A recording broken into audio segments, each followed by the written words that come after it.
Quand on pense au foot, on pense à quoi? Souvent, on a cette image d'un 4-4-2, d'un schéma tactique bien clair.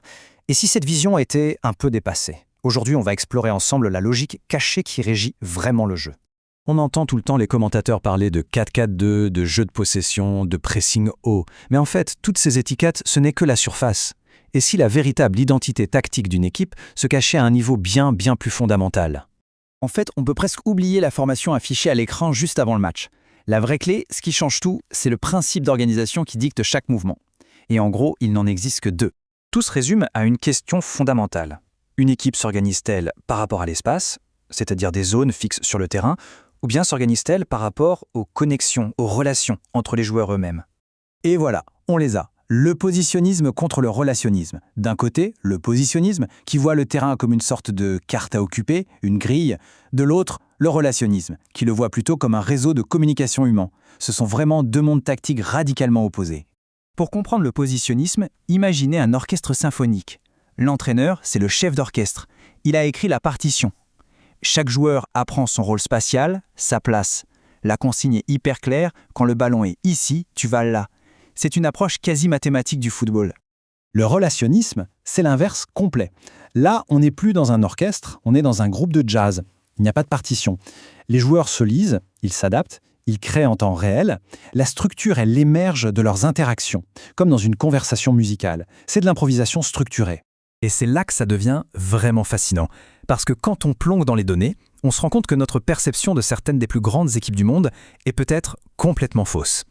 Allez, petit jeu. Quelle est, selon les données, l'équipe la plus positionniste d'Europe? On pense tout de suite à une équipe hyper structurée, presque robotique. Non? On a un nom en tête? Attention, préparez-vous à être surpris. Avant de donner le nom, regardons juste un chiffre. Moins 5,3. Sur une échelle où 0 est la moyenne, cette équipe obtient ce score. C'est l'extrême absolu du spectre positionniste. Aucune autre équipe en Europe ne s'en approche. Et pourtant, quand on regarde cette équipe, on voit de la fluidité, de la créativité, presque de l'improvisation. Alors comment est-ce possible? Comment une équipe peut-elle être perçue comme un groupe de jazz, tout en étant structurellement un orchestre symphonique ultra discipliné? La réponse, la voilà, le FC Barcelone. Oui, le Barça du tiki-taka, des triangles et du jeu fluide. D'après les données, c'est l'équipe la plus positionniste d'Europe et de très loin.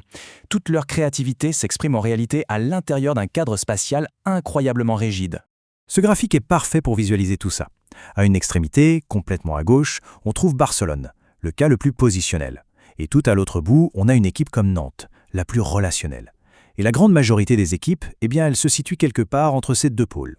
Mais attention, ce choix entre l'espace et les connexions, ce n'est pas un simple détail tactique. Non, c'est l'ADN de l'équipe. Ça va absolument tout influencer.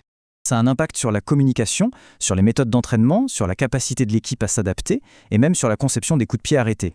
Un système positionnel repose sur des instructions claires, planifiées à l'avance. Un système relationnel, lui, il dépend de la communication et de l'ajustement constant entre les joueurs sur les terrains. Bon, alors comment on peut identifier cette philosophie pendant qu'on regarde un match? En fait, il y a un test très simple pour repérer le véritable ADN tactique d'une équipe. La prochaine fois qu'un match est diffusé, il faut se concentrer sur un moment précis. Un défenseur latéral qui reçoit le ballon sur son côté. Et là, on observe attentivement le mouvement des 3 ou 4 joueurs les plus proches. Leur réaction va tout dire. Si ses coéquipiers se déplacent vers des zones précises, comme s'ils étaient attirés par des aimants sur une carte, c'est du positionnalisme. Si au contraire ils ajustent leur course les uns par rapport aux autres et par rapport au porteur du ballon, c'est du relationnalisme. Et là, on voit clairement l'orchestre ou le groupe de jazz en pleine action. Rien qu'avec cette distinction, ça change complètement la façon de regarder un match. On ne se demande plus seulement qui a le ballon, mais on commence à décoder la logique invisible qui orchestre les mouvements de tous les joueurs. Au final, la question fondamentale, elle est là. Ce qu'on observe sur le terrain, est-ce que c'est le produit d'une partition magnifiquement répétée ou est-ce le fruit d'une improvisation connectée et brillante? La réponse révèle la véritable âme tactique de l'équipe. En somme, est-ce que l'on est en train de regarder un orchestre ou un groupe de jazz?